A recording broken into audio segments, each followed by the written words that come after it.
Vamos a ver si lo tenemos. Dice así: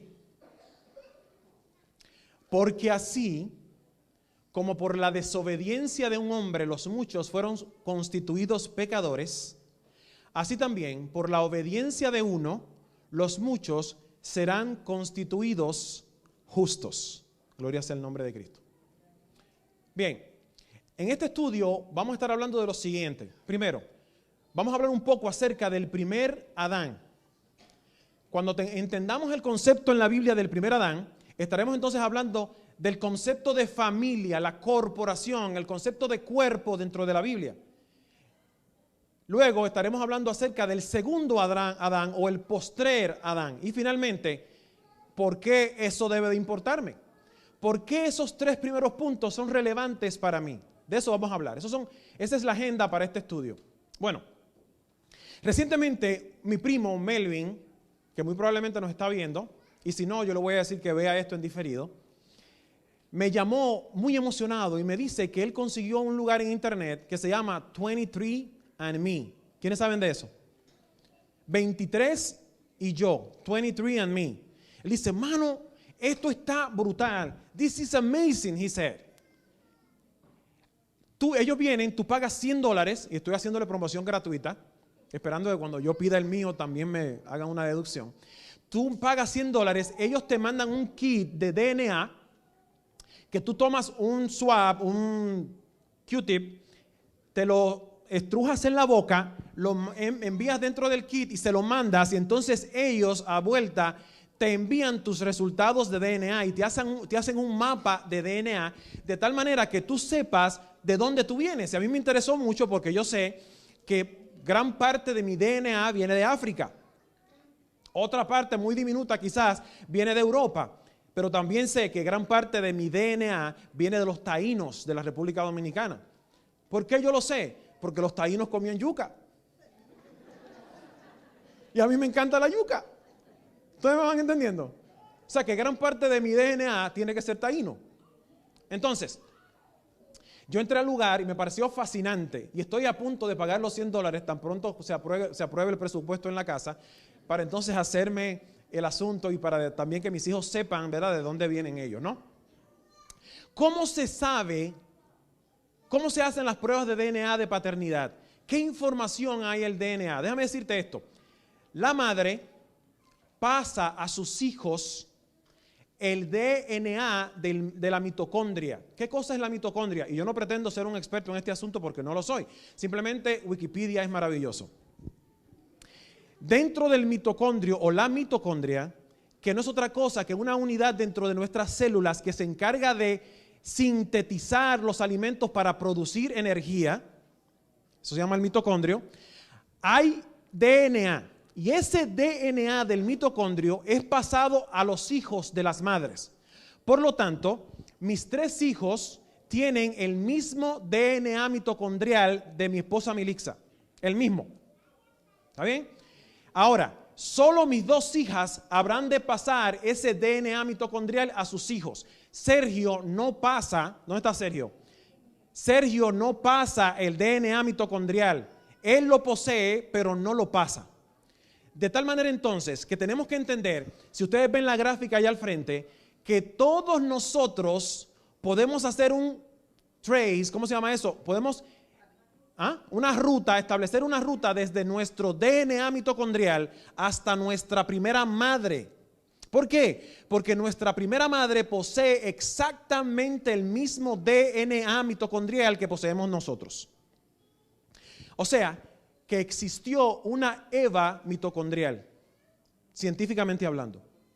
Hay una Eva mitocondrial que existió en algún momento de la historia. Una madre en común que nos comunicó a nosotros su DNA, ¿cómo? Mitocondrial. Gracias. Ahora bien, de la misma manera que hay información genética que pasa de la madre a sus hijos, también hay información genética que pasa de los padres. En este caso no es el DNA mitocondrial, sino, sabrán ustedes que nosotros los seres humanos tenemos 23 cromosomas, a excepción de algunos, ¿verdad?, como síndrome Down, que poseen uno más. Y aquí tenemos el caso, ¿verdad?, de una nena hermosa que está por allá. 23 cromosomas. Todos tenemos 23 cromosomas.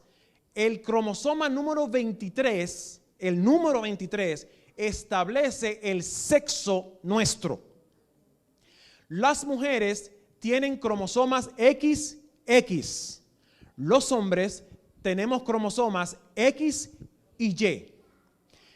Si yo, cuando concebí a mis hijos, le pasé mi cromosoma número 23X, entonces significa que nació Yara. Nació una mujer. Si yo le pasé el cromosoma Y, significa entonces que nació un hombre, que en este caso Sergio. Por lo tanto, el hombre da su cromosoma, la mujer siempre pasa el X porque tiene dos X. Yo paso o el X o paso el Y. El detalle es que mi cromosoma Y es el mismo cromosoma Y que tiene Sergio. Y el cromosoma de los hijos varones de Sergio va a ser el mismo cromosoma Y que tiene Sergio.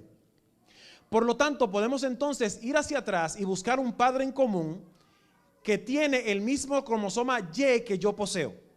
De tal manera que existe un padre, un Adán, cromosoma Y, que se comunicó conmigo genéticamente. ¿Qué le estoy diciendo? Que nuestros padres originales pasaron la información genética de su DNA hacia nosotros y nosotros heredamos de nuestros padres esa información genética. Bien, nosotros sabemos entonces, si vamos a la historia de Génesis, que Adán y Eva pecaron. ¿Qué decimos entonces? De la misma manera que pasaron el DNA, el pecado pasó simbólicamente a todos nosotros. No solamente la información genética de DNA fue comunicada, sino que también nuestros primeros padres pasaron a nosotros el pecado, la condición de pecado. A través del pecado de Adán, nosotros fuimos contaminados con el pecado. Entonces, Adán fue nuestro primer padre. Él fue nuestro primer padre. Hablemos un poquito acerca de Adán. Hay unos detalles interesantes de Adán. Primeramente, entendamos que la primera que pecó, según lo que dice Génesis, ¿fue quién? Eva. Eva pecó porque fue seducida a hacerlo. ¿No es cierto? Ahora bien, ¿por qué pecó Adán? Le voy a decir por qué pecó Adán. Porque quiso, eso es cierto. Adán pecó porque quiso. Y les voy a explicar. La naturaleza de Adán era ¿qué? Perfecta, muy bien. Pero recuerden que fue hecho por un Dios y la descripción de Dios es que Dios es amor. Y el amor se da.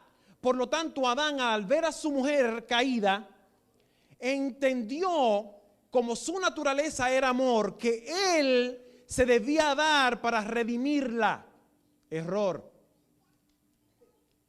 Y Adán entonces, como su naturaleza era amor, al ver a Eva en su condición, y yo imagino que Eva probó, estaba sola, regresó donde Adán, esta parte me la estoy imaginando porque no estoy citando la Biblia, regresó donde Adán, que muy probablemente estaba a una cierta distancia del árbol, y le dijo a Adán, acabo de probar del árbol y estoy bien. Adán vio su condición, él amaba a esa mujer y decidió entonces, tomó la decisión de caminar, ¿hacia dónde? ¿Hacia dónde? Hacia la muerte. Adán tomó la decisión de caminar hacia la muerte. ¿Y dónde se ejecutó la muerte de Adán? ¿En un qué? En un árbol. Adán caminó y se entregó en un árbol. Ahora bien, tan pronto Adán cayó, ya vimos que la naturaleza de Adán antes de caer era, yo me entrego por ella, porque la amo. Tan pronto cae, Dios aparece y le dice, ¿qué sucede? ¿Dónde están ustedes? Entonces, Adán se da cuenta de que está desnudo, dice la palabra, se cubre y le dice a Dios, ¿pero qué fue lo que hiciste? ¿Y qué hizo Adán? Señor, sencillamente yo amaba tanto a esta mujer que yo me entregué por ella y yo soy el culpable, Señor. Si tú quieres buscar un culpable, aquí estoy yo. Eso fue lo que hizo Adán.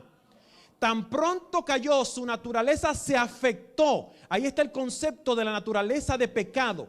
Adán cambió instantáneamente y ahora le dijo, ella fue. Mírala ahí donde está. La mujer que tú me diste, lo que implica que no es solo culpa de Eva, sino culpa de ¿quién? De Dios. Fíjate que la naturaleza de Adán cambia de ser amor, intentar redimir sin poderlo, ahora acusar. ¿Vieron las dos naturalezas? La naturaleza redentora que no acusa versus la naturaleza de pecado que acusa al pecador. Y no solamente acusa al pecador, sino acusa a cualquier persona que se le pone al frente, porque la naturaleza de pecado, por naturaleza, valga la redundancia, es acusar. ¿Me van entendiendo? Ok, entendiendo ese concepto, yo quiero pedirles entonces que vayamos a un concepto de familia dentro de la Biblia, porque la Biblia me habla de un concepto de cuerpo corporativo, para que entendamos un concepto acerca de Adán. ¿Ustedes saben quién es Melquisedec? Rey de Salem, rey de paz, dice la palabra. Cuenta la historia que Abraham estaba peleando contra unos reyes para recuperar a su sobrino Lot, ¿se acuerdan? Cuando regresa de la pelea, when he was coming back from the war, then he decided to give ¿cómo se dice? Los diezmos, el tithes. Thank you. He decided to give the tithes to whom? A Melquisedec.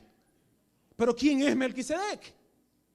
Bueno, no sabemos con certeza quién es Melquisedec. Sin embargo, es bien interesante que en Hebreos capítulo 9, y no voy a ir por falta de tiempo, se lo voy a dar a ustedes, Hebreos capítulo 9 me dice que la tribu de Leví dio diezmos o dio sus diezmos a través de Abraham cuando Abraham se lo dio a Melquisedec. ¿Por qué? Porque Leví estaba en los lomos de Abraham. ¿Vieron el concepto corporativo que le estoy diciendo? El concepto de familia. Abraham representó a toda la tribu de Leví en los diezmos. Por lo tanto, los levitas no daban diezmos. ¿Por qué? No porque no tenían que dar diezmos, sino porque lo habían dado en los lomos de Abraham. Un hombre representaba a toda una tribu que habría de venir en el futuro. ¿Está bien? Concepto corporativo. Otro ejemplo. Rebeca estaba embarazada. ¿Quién era Rebeca? Rebeca era la mujer de Isaac. Y cuando ella se quedó embarazada de gemelos. Y Dios le dice, esos dos muchachos que están dentro de tu vientre, ¿representan qué? Dos naciones. Y le dice más, le dice, dentro de tu vientre hay dos naciones. Concepto corporativo. Esos niños en su cuerpo representaban dos naciones. Y sabemos cuáles eran las dos naciones. ¿Cuáles eran? Los Edom y los israelitas, que siempre luego estuvieron encontrados, ¿no es cierto? Entonces, fíjate, concepto corporativo. Melquisedec, Abraham le da los diezmos a él, y en el cuerpo de Abraham los levitas estaban representados y ellos no tenían que dar diezmos porque Abraham lo dio a Melquisedec. Ahora bien, dos niños, dos cuerpos, uno cada uno. Cada uno de esos niños representaba a una nación. Por lo tanto, toda la nación estaba dentro del vientre. ¿Me van entendiendo? Finalmente, un último ejemplo. Ismael, el hijo de Abraham. Dios le dice a Abraham, ese niño será una nación beligerante. O sea que Ismael representaba en su cuerpo a toda una nación. ¿Ustedes me van entendiendo? Y ustedes dirán, ¿por qué tiene eso que ver con el asunto del DNA y todo ese revolú que tú explicaste al principio? Sencillo, porque tenía que explicarte eso para hacerte esta pregunta. ¿Dónde estabas tú cuando Adán pecó? ¿Dónde estabas tú cuando Adán pecó? Si no sabes, quiero que me acompañes a Romanos capítulo 5, versículos 12 y 19. Hay quien dice que si tú quieres conocer el Evangelio, debes leerte Romanos capítulo 5. Es el Evangelio más, la descripción más perfecta del Evangelio. Romanos capítulo 5, dice así. Y estoy leyendo Romanos capítulo 5, versículo 12. Por tanto, ¿cuál es la pregunta que vamos a contestar? ¿Dónde estabas tú cuando Adán pecó? Dice así, por tanto, como el pecado entró en el mundo por un hombre, y por el pecado la muerte, así la muerte pasó a todos los hombres, por cuanto todos pecaron. Pregunta, ¿dónde estabas tú cuando Adán pecó? Otra pregunta, ¿tú pecaste como Adán o pecaste en Adán? ¿Cómo? Él dice en Adán. Vamos a ver, dice así. Si todavía tienes duda, te voy a leer otro versículo, versículo 19. Porque así como por la desobediencia de un hombre, los muchos fueron constituidos pecadores. Por la desobediencia de Adán, todos nosotros fuimos constituidos pecadores. Pero la pregunta es, ¿tú pecaste como Adán o pecaste en Adán? De acuerdo a este versículo, tú corporativamente estabas representado en el pecado de Adán y heredaste ese pecado de Adán. Voy a repetir el versículo, dice así, porque así como por la desobediencia, y estoy leyendo Romanos capítulo 5 versículo 19, porque así como la desobediencia de un hombre, los muchos fueron constituidos pecadores. Por la desobediencia de un hombre, todos nosotros fuimos constituidos ¿qué? Todos nosotros pecamos en Adán. En los lomos de Adán estaba mi DNA. Mi Y estaba en él. Pero mi DNA mitocondrial estaba en Eva. Y aunque Adán representa el hombre, ese hombre me heredó su DNA de pecado. Y yo heredé el pecado de Adán. Y mi naturaleza es naturaleza de pecado. Pero yo no pequé como Adán. Adán pecó y pequé yo en él. ¿Cómo lo sabemos? Romanos capítulo 13. Te dije que este es el capítulo del Evangelio. Versículo 13. Romanos capítulo 5, versículo 13. Pues antes de la ley había pecado en el mundo. Pero donde no hay ley, no se inculpa de pecado. Antes del Sinaí no había ley. Por lo tanto, legalmente no se podía inculpar a la gente de pecado. Escuchen esto. No obstante, reinó la muerte desde Adán. Por explícame. Como quiera, la muerte reinó aunque no había ley. No obstante, reinó la muerte desde Adán. Estoy leyendo el versículo 14 hasta Moisés. Aún en los que no pecaron a la manera de la transgresión de Adán. ¿Se dan cuenta? La gente que vivió desde Adán hasta Moisés no pecaron a la manera de Adán, pero cargaron la naturaleza porque estaban representados en los lomos ¿de quién? De Adán. ¿Me hago entender? Pregunta, ¿dónde estabas tú cuando Adán pecó? ¿Dónde estabas? ¿Dónde estabas tú cuando Adán pecó? La respuesta es en Adán. ¿Dónde estaba César cuando Adán pecó? Yo estaba representado en Adán y heredé la naturaleza pecaminosa de Adán. ¿Dónde estabas tú cuando Adán pecó? En Adán. Muy bien. Ahora bien, la Biblia me habla de dos Adanes. El primer Adán, que es carne, y el segundo Adán, que es espíritu vivificante. Y estoy citando 1 Corintios capítulo 15, versículo 45. Hay dos Adanes. El primer Adán es cuerpo, el segundo Adán es espíritu vivificante.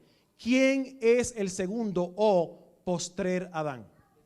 Jesús. Muy bien, vamos entonces a hablar un poquito acerca de Cristo.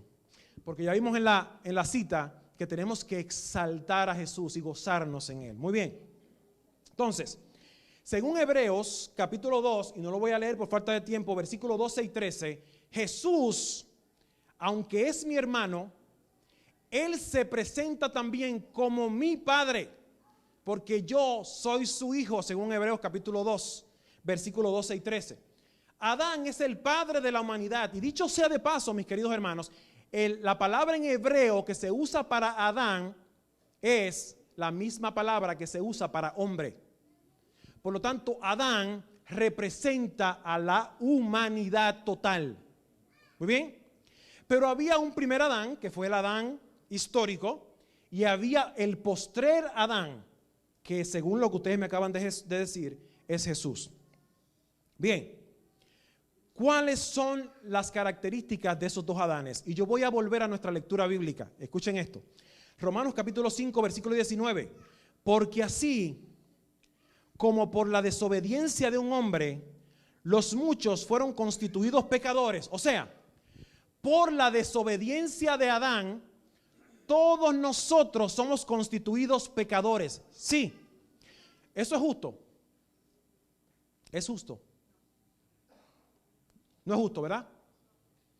Porque no es justo que porque este individuo hace 6,000 años tomara la decisión de hacerse él el Mesías, porque eso fue lo que hizo, tomar una decisión de entregarse como si él fuera el Mesías, como si la vida existiera en él intrínsecamente. Él tomó la decisión de hacerse el Mesías, pero por eso pereció, y por esa decisión yo heredo entonces una naturaleza de pecado. Ustedes me dijeron que no es justo, ¿verdad que no? Si eso es cierto, entonces Dios no nos puede castigar a nosotros por nuestra naturaleza.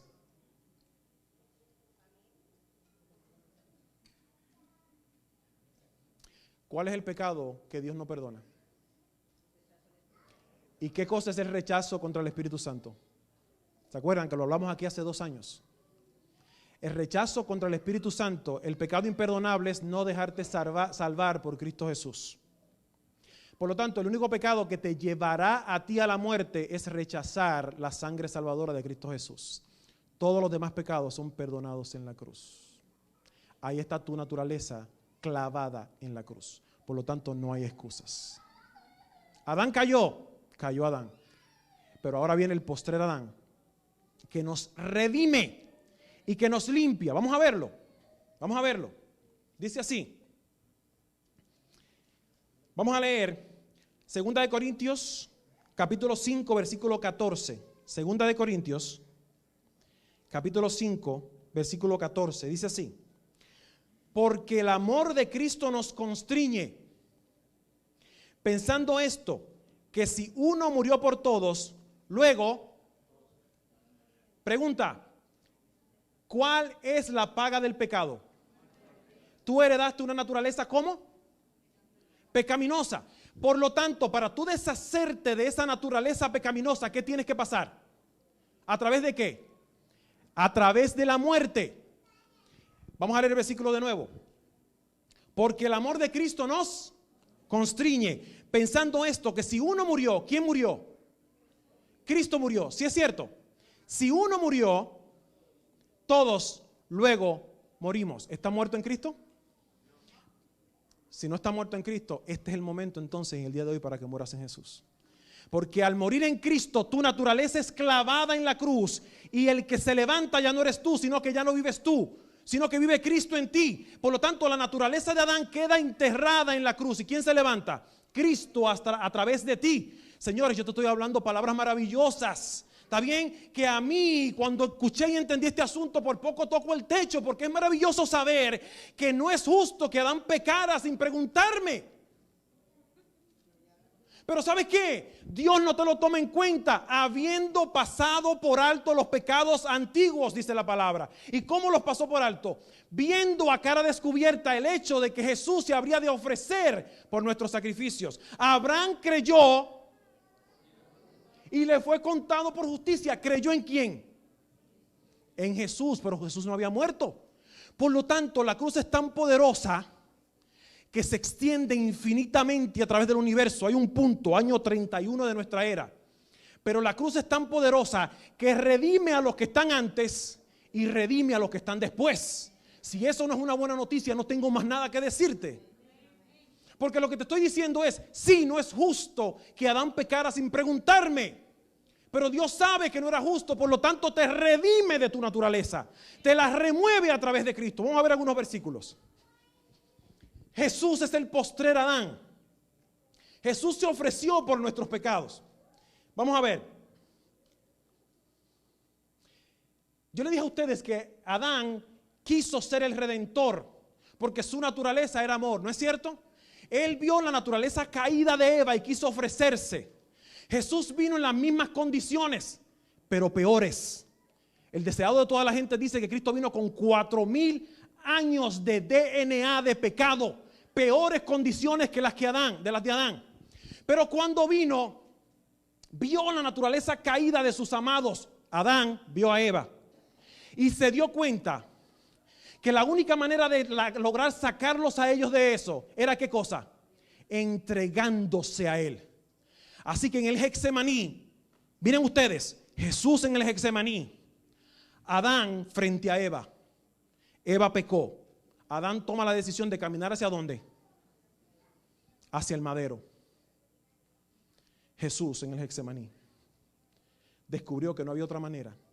Iba a ser doloroso, pero no había otra manera de salvar a la humanidad. Así que toma la decisión de caminar hacia el madero y ofrecer su vida por la redención. ¿Tú me estás entendiendo? El primer Adán, el postrer Adán. Jesús representa a toda la humanidad, como Adán representa a toda la humanidad. Todos pecamos en Adán, ¿sí o no? Pues si creemos que todos pecamos en Adán y no como Adán, tenemos que entender que todos hemos obedecido en Cristo y no como Cristo. Voy al versículo. Porque así como por la desobediencia de un hombre, los muchos fueron constituidos pecadores, por la desobediencia de Adán, todos ustedes fueron constituidos pecadores, incluyéndome a mí. ¿No es cierto? Ahora bien, dice así. Así también, por la obediencia, ¿de quién? De uno, los muchos serán constituidos como justos. Entonces, lo que yo te estoy diciendo es, si bien es cierto que fui constituido pecador por la desobediencia de Adán, también es cierto que soy constituido justo por la obediencia de Cristo Jesús. ¿Tú me estás entendiendo?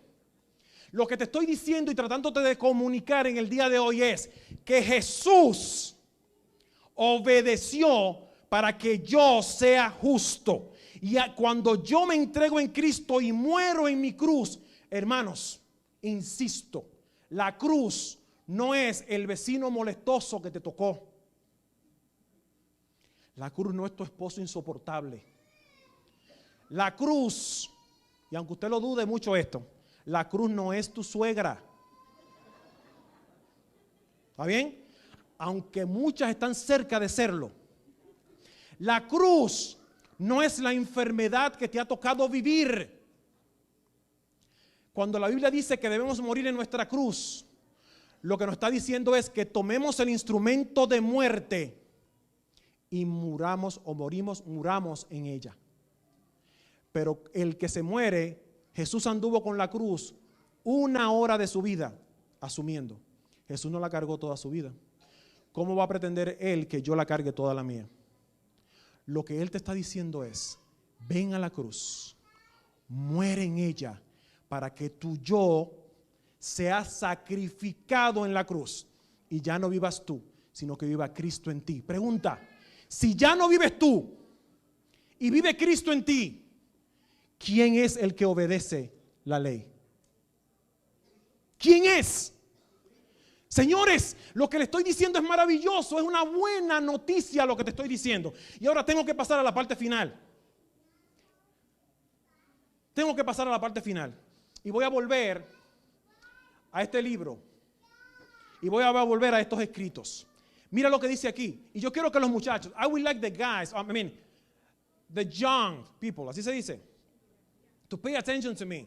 Because I'm about to give you the best news ever. Ever. Dice ella. Pero al tomar nuestra naturaleza humana, ¿quién tomó nuestra naturaleza humana? Jesús se hizo como yo para que yo pueda ser como Él. A tomar nuestra naturaleza humana, Él declaró al universo celestial que Él unió la humanidad con la divinidad. Con el fin, relájate. Yo traduje esta cita porque no estaba en español. Así que me excusan si probablemente no está bien traducida. Con el fin de que hombres y mujeres podrían pararse en terreno ventajoso. Advantage or vantage ground. You know about what vantage ground means? You know what is that? Te voy a decir. Vantage ground significa que Dios no es neutral.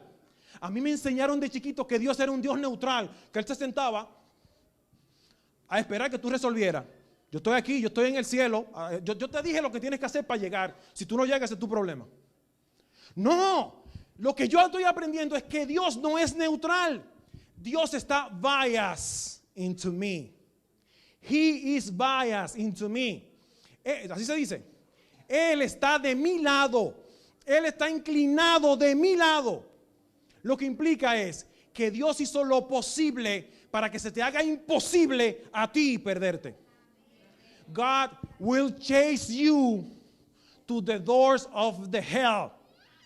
And He will do whatever is necessary in order to make you change. You know why? Because He loves you and He wants to spend the rest of your life together. You know what I'm saying? He will chase you to the doors of the hell. Just to let you know that you have opportunity in Him. Dios te va a perseguir a ti a las puertas del infierno si es necesario, porque Él quiere demostrarte que te ama sobremanera. Dios está inclinado hacia nosotros. Según esta cita, Dios hizo todo y nos puso a nosotros en terreno ventajoso, vantage ground. Por lo tanto, ya nosotros no estamos y no tenemos que pensar y ver el pecado y decir no podemos contra Él. Si tú no puedes contra Él y estás usando tus propias fuerzas para vencer y estás quejándote porque vives una vida terrible, miren, yo dejé de comer carne hace 20 y pico de años y he descubierto que eso no significa nada en la salvación. Porque la razón por la cual yo lo dejé de hacerlo es simplemente para que Dios me dé la energía para seguir predicándote. Porque en Cristo soy salvo. Con o sin, soy salvo en Él. Pero necesito cuidar mi cuerpo para ser el instrumento de Dios, para no marearme mientras estoy hablando contigo aquí. Para eso es el régimen pro salud.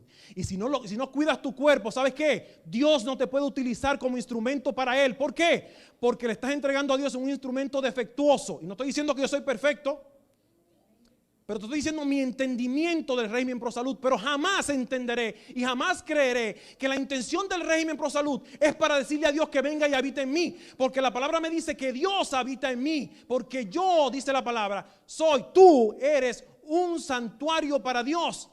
Y el santuario, señores, se convierte en santo cuando el Espíritu Santo desciende. Cuando la Santa Chequina desciende como fuego sobre él. Cuando se va la Santa Chequina, aunque esté limpio, aunque esté lleno de oro, el santuario no sirve. Entonces, buenas noticias para ti. ¿Cuáles son las buenas noticias? Primero, hemos sido creados en Cristo.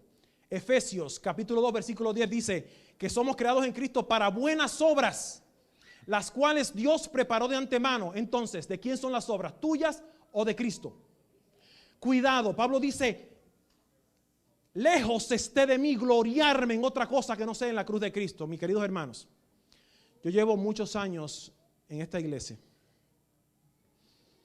y yo recuerdo los años cuando se me llenaba el pecho de orgullo por participar de esta iglesia y cuando le estrujaba a la gente en la cara mis creencias. Me di cuenta que soy un insensato, porque Pablo dice, lejos esté de mí gloriarme, no en lo que en donde participo, no del país que soy, no del idioma que hablo, no de la religión a la cual pertenezco debo gloriarme. ¿Quieres gloriarte en algo? Gloríate en el hecho de que Cristo dio su vida por ti. Exalta la cruz y date cuenta de que Él lo hizo por ti. Efesios capítulo 2 dice, creados en Cristo para buenas obras, pero el comentario bíblico adventista dice que esa creación no es la creación original. No está hablando de que somos creados originalmente. Cuando Efesios capítulo 2 versículo 10 dice que somos creados en Cristo para buenas obras, está hablando de un nuevo nacimiento después de que Cristo habita en mí. ¿Me vas entendiendo? Buena noticia, nos removió la naturaleza de pecado. Romanos 6:6 dice así: sabiendo esto, que nuestro viejo hombre fue crucificado juntamente con él, para que el cuerpo del pecado sea destruido, a fin de que no sirvamos más al pecado. Tú tienes que entender que cuando yo permito que Cristo vive en mí, yo muero, tú mueres. Tu cuerpo de pecado, tu tendencia, tu herencia de pecado es crucificada en la cruz, y quien vive en ti es Cristo. Por lo tanto, su obediencia, dice la señora White, me es imputada a mí. No es mi obediencia, es la de Él. ¿Tú quieres obedecer? ¿Tú quieres esforzarte por obedecer? Obedece la cruz que te llama y te dice, entrega tu corazón. Esa es la obediencia, que cedas tu corazón a la cruz. Entonces, buena noticia, resucitamos con Él. Efesios capítulo 2 versículo 6 dice, escuchen esto, lo voy a pasar por falta de tiempo. Efesios capítulo 2 versículo 6 dice que somos resucitados en Cristo. Nos puso en lugares celestiales. Efesios capítulo 2 versículo 6. Yo por medio de Él estoy en los lugares celestiales. Tú por medio de Él estás en los lugares celestiales. Nos da su victoria. ¿Y saben qué? Yo puedo pasar todos los versículos anteriores, pero este no lo puedo pasar. Yo quiero que tú me acompañes a 1 Corintios capítulo 1, 3 y te prometo que con eso voy a terminar. 1 Corintios capítulo 1 versículo 30. Dice así: si no copiaste nada, si no marcaste nada, no hay problema, no te preocupes. El asunto no es que marques o que dejes de marcar. Pero este versículo te voy a pedir que le prestes atención. Dice así: mas por Él estáis vosotros en Cristo. ¿Por quién? Por Dios. Si ven el contexto, por Dios, vosotros, ustedes están en Cristo, el cual nos ha sido hecho por Dios sabiduría. ¿Cómo? ¿Qué es Cristo para nosotros? ¿Qué cosa es la sabiduría? ¿Sabe lo que es la sabiduría? Saber qué cosa es el mal y qué cosa es el bien. Reconocer la salvación cuando la ves, eso es sabiduría. Reconocer que Cristo es salvación. Si tú vas al libro de Proverbios, te vas a dar cuenta de que cuando se habla de sabiduría, en aquel lugar, ¿se acuerdan? Está hablando de Cristo, literalmente. Jehová me contenía, así creo que dice, en el principio. Jesús es la sabiduría. Entonces, la sabiduría es entender que Cristo es tu salvación. ¿Qué más te da Dios a través de Cristo? Justificación. Te da sabiduría, te da justificación. ¿Qué cosa es la justificación? ¿Sabes lo que es? Perdón de tus pecados pasados totalmente, gratuitamente. Romanos 3, versículo 28. No por obras. Justificados pues por la fe, dice Pablo. Te da sabiduría, te da la justificación, que es el perdón total de los pecados. Pero la justificación tiene dos conceptos: justicia imputada, justicia impartida. La justicia imputada, perdón de los pecados pasados. Justicia impartida, fortaleza para vencer a Satanás la próxima vez que aparezca en el nombre de Cristo. Obediencia se llama eso. Pero por si lo dudas, aquí dice que en Cristo tienes sabiduría, que en Cristo tienes justificación y que en Cristo además tienes santificación. ¿Qué es la santificación? Que Dios te va llevando al nivel que Él quiere que tú estés. Fíjate que no dije que tú te vas convirtiendo en el nivel que tú quieres estar. Dios te va llevando a través de Cristo al nivel que Él quiere que tú estés.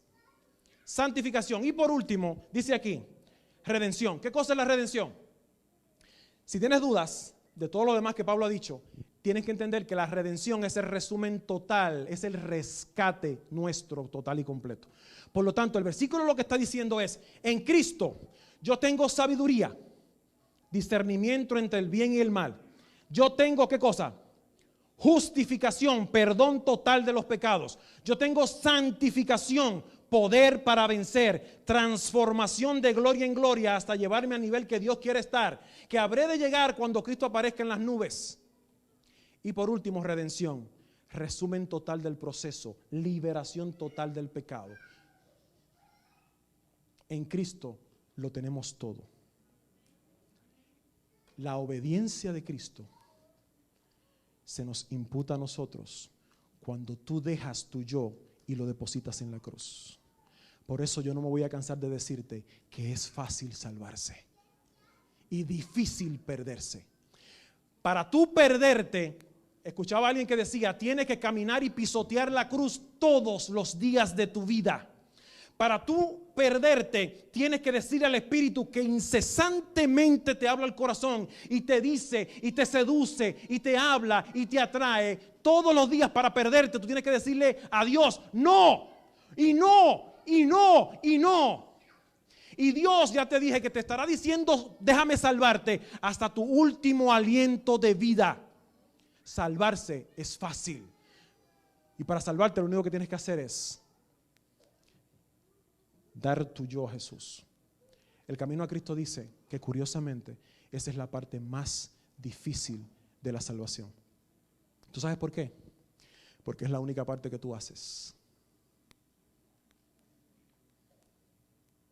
Y puede ser que llevamos 20 o 30 años en la iglesia y nos pase a nosotros que le pasemos de lado al evangelio y no lo entendamos. Y puede ser que hayas venido aquí por primera vez a escuchar palabra y descubras que no se trata de tus fuerzas. Y descubres que no se trata de tu obediencia, sino de la obediencia de Cristo que se nos es imputada a nosotros. ¿Saben qué? No lo resistas, porque Dios quiere salvarte. Dios quiere bendecirte. Dios quiere llevarte a los lugares celestiales en Cristo Jesús. Romanos capítulo 5 comienza con un versículo. Justificados, Romanos capítulo 5 versículo 1. Justificados pues por la fe, tenemos paz para con Dios por medio de nuestro Señor Jesucristo. Dios quiere tener paz contigo. ¿Tú sabes cuál es el problema mío? Que todos los días le digo a Dios, Señor, no, déjame a mí hacerlo. Señor, tú diste 10 mandamientos, déjame forzarme yo para guardarlo. Señor, deja que yo lo haga. No, yo no quiero que tú lo hagas, déjame hacerlo a mí, Señor. Y el Espíritu Santo te insiste, no es con tus fuerzas. Venid a mí, lo que estáis trabajados y cargados, y yo os haré descansar. Llevar mi yugo, porque mi yugo fácil y ligera mi carga. Si tu yugo está siendo difícil, no te sientas mal, pero tienes que soltarlo en el día de hoy. Tienes que ir a la presencia de Cristo para pedirle a Cristo que te elimine a ti y que viva Él en ti. Cualquier filosofía, cualquier religión, cualquier creencia que ponga al ser humano como centro del universo está equivocada. Mi problema con las religiones orientales es el hecho de que me ponen a mí como el centro del universo y yo tengo que superarme e ir llevando a través de niveles y niveles hasta alcanzar la perfección. Yo no he alcanzado la perfección ni pintando mi casa. ¿Cómo me van a pedir que espiritualmente la alcance? El gran detalle del cristianismo es que ha quitado a Jesús del centro y ha colocado al ser humano dentro del centro. Como tú te sientes, lo importante eres tú, lo importante es lo que tú sientas y lo que tú opinas. La palabra me dice, y lo voy a hacer con mucho respeto, no importa lo que yo piense y no importa lo que yo opine. Porque ¿saben qué? Juan el Bautista nos enseña que yo debo menguar para que Él entonces pueda ser exaltado. Cualquier religión que exalte al yo y al esfuerzo personal es una religión que conduce a un solo lugar. Pero tú no tienes por qué ir a ese lugar. Yo quiero orar por ti en el día de hoy. Y te voy a decir por qué voy a orar por ti.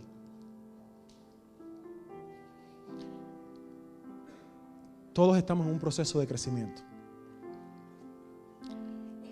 Y si yo dijera que yo lo he alcanzado, sería un embustero. Sin embargo, todos como hermanos, yo quisiera que aquel que sienta la necesidad de pedirle a Dios que lo ayude a tomar la obediencia de Cristo y hacerla suya, como yo lo deseo, y ahí vengo yo. No es que yo lo haya alcanzado, sino que estoy desesperado para que Dios me ayude a entenderlo y a comprenderlo. Si tú sientes el mismo deseo como yo, y en el día de hoy, escucha bien, esto no es para todo el mundo. Si tú estás bien y te sientes bien, y esto fue simplemente informacional, no hay ningún problema. Pero si en el día de hoy tú quieres que Dios te ayude a ir a la cruz y tomar la obediencia de Cristo